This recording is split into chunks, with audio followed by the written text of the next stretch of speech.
እዚህ አሁን በጣም የሚገርመው ምንድነው አሁን ፋኖ ክልክ በጠላት ልክ እርምጃ ማይወስድበት ምክንያት ምንድነው ብለን ካሰብና በርግጥ አስተዳደግ አለ የሃይማኖት አስተምሮ አለ ያስተሳሰብ ደረጃ አለ ምክንያቱም ኢንቫይሮንመንት ነው ያደክበት ሁኔታ ራሱ ስለሚገድብህ ልክ በጠላት ልክ ጨካኝ ለመሆን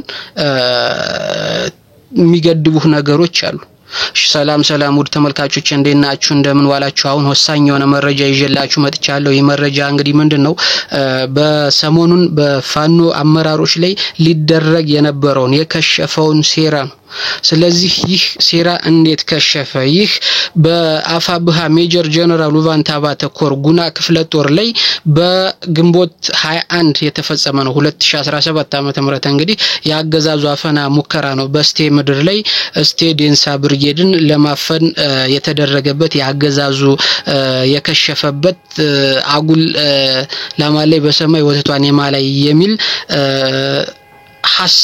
ሐሳብ ነበር የሆነ የህልም እንጀራ ነበር ለማፈን የተደረገ መካነ ኢየሱስ ከተማ ምሽጉን ያደረገው ያገዛዙ ሰራዊት ከሌሊቱ 6 ሰዓት ድባ የተባለ ቦታ ላይ የአማራ ፋኖችን ለማፈን ሙከራ አድርጎ ነበር ይህ ድባ ቦታ ላይ ለግዳጅ የሄዱ ወንድሞቻችን ላይ ሻለቃ በርቃየሁ ደምሴ ሻለቃ ዳንኤል ደምሴ አርበኛ ስማኝ ብርሃነ እና አርበኛ ሲሳይ ጸዳሉ ነበሩ አርበኛ ጸጋይና አርበኛ ታሪኩም ነበሩ አርበኛ ጸጋይና አርበኛ ታሪኩ ማለት እንግዲህ መከላከያ ላይ የነበረ የሻለቃ በሪሁን አጃቢ ነው መከላከያ ነበረ መከላከያ ላይ በረም የሰለጠነ በኮማንዶ ደረጃ የሰለጠነ አሁን የሻለቃ በሪሁን አጃቢ ነው እነዚህ እንግዲህ 6 ሆነው የአማራ ፋኖች ላይ የአማራ ፋኖች 6 ሆነው እንግዲህ እስከና አጃቢዎቻቸው ወደ ዘመቻ በሄዱበት ወቅት ፋኖ ውስጥ ባሉ ሰርገው በገቡ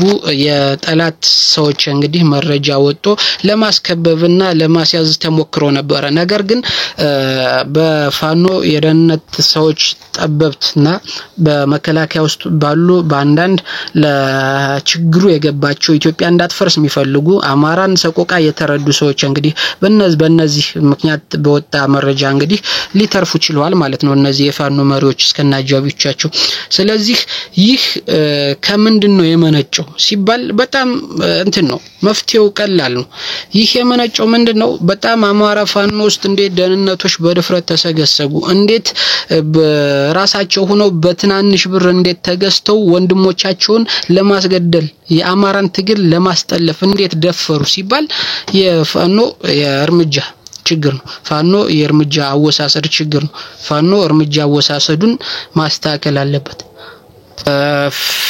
ፋኖ አትሊስት በጠላት ልክ መሆን ባይችልም እንኳን በጠላት ልክ ጨካኝ መሆን እርምጃ ወሳጅ መሆን ባይችልም እንኳን አትሊስት የጠላትን እርምጃ ሩቡን ቢያንስ ፋኖ መተግበር አለበት መጀመር መቻል አለበት ውስጥ ሲሰልሉ መረጃ ሲያቀብሉ እንግዲህ ፋኖ ላይ የሚገርመው አመራሮችን ለግድያ ያመቻች አመራሮች ያሉበትን ቦታ ጠቆሞ ድሮን እንዲጣል ያደረገውንም እኮ ይቅር የሚሉበታል 1-2 ሳምንት 3 ሳምንት አስረው የሚለቁበት መንገድ እኮ አለ ይሄ የጠላትን ሞራል መገንቢያ ነው እንዴ እስኪ አመራርን ያህል እንትን ያለ አመራርን ያህል ለግድያ ያስገደለብ አመራርን ያህል እንዲገደል ሙከራ ያስደረገ መረጃ ወጥቶ አሳልፎ የሰጠ አባላትን የሚያስገድልን ሰው እንዴት ነው ይዘህ ይቅርታ የምታደርግለት ሌላ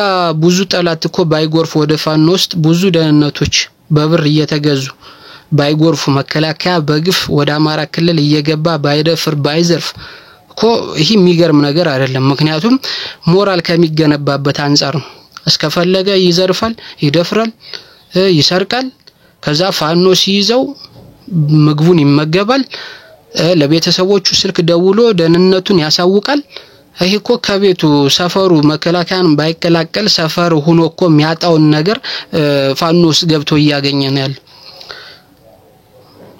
ስለዚህ ስራ አጡ ራብ ገሉት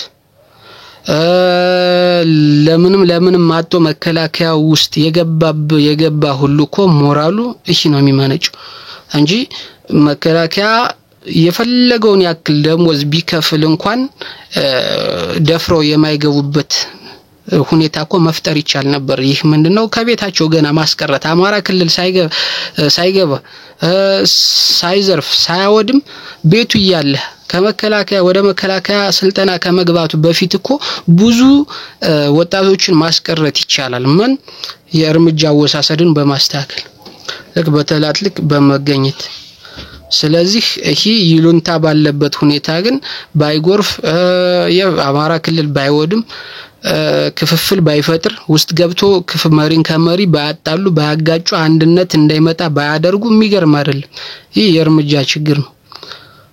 ገና አማራ ነህ ብሎ ፋኖን ትቀራቀላለህ ገና በማሰብ የሚገድል መንግስት ባለበት ፋኖ ሲያስገድለው መረጃ ሲሰጥበት ያገኘውን ይቅርታ የሚያደርግ ከሆነ ይሄ ከሞራልም በላይ ነው። ስለዚህ ይሄ ነገር በጣም መስተካከል አለበት። አሁን አመራሮችን እኮ ደቡብ ጎንደር ላይ አሁን በጣም ትልቅ ቀውስ ይነሳ ነበር። እስቲ አካባቢ ትልቅ ቀውስ ይነሳ ነበር። እነዚህ አመራሮች የሆነ ነገር ቢሆኑ ገባችሁ? እነዚህን አመራር ማጣት ነው የሚሻለው ወይስ ውስጥ ያሉ መረጃ የሚሰጡት ላይ አስፈላጊውን የሆነ እርምጃ የማያዳግም እርምጃ ወስዶ ለሌላው ማስተማሪያ ማድረግና አመራሮችን ብቻ ሳይሆን አባላትን መጠበቅ ነው የሚሻለው?